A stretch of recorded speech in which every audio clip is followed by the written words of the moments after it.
8 mars 2025, les Congolaises célèbrent la Journée internationale des droits des femmes sur fond de culte, un grand culte écuménique pour la paix, en soutien au FARDC, aux Wazalendo et aux victimes de la guerre à l'Est. Dans la salle du congrès du Palais du Peuple qui a refoulé du monde, les Congolaises et leurs amis ont dit oui au rendez-vous du ministère du Genre, Famille et Enfants pour adresser leurs intentions de prière à Dieu. Dans l'Assemblée, la première ministre du pays, illustration des avancées dans la participation de la femme, bien que les défis persistants restent nombreux. À côté d'elle, les femmes du Parlement, celles du gouvernement, des corps constitués, de l'armée, de la police, les mandataires publics, la société civile, les femmes des différentes confessions religieuses.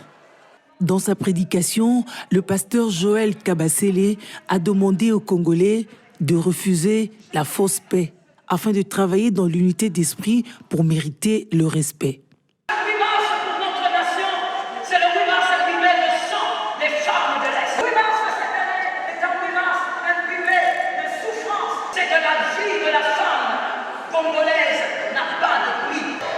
Sont suivis d'intenses moments de prière par les délégués des églises catholiques, protestantes, kimbanguistes, islamiques, orthodoxes, liloba, salutistes, églises de réveil, églises indépendantes, églises non dénominationnelles, églises anglicanes et ngunza.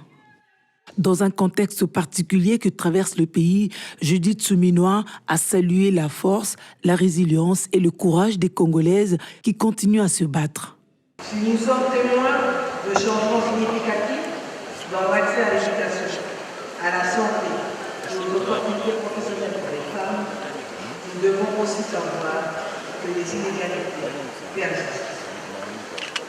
La violence, la discrimination et les stéréotypes de genre continuent d'affecter la vie de millions de femmes à travers le monde, et en particulier dans notre pays, la région.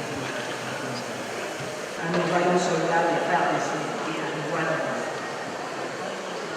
Votre sacrifice n'est pas vain.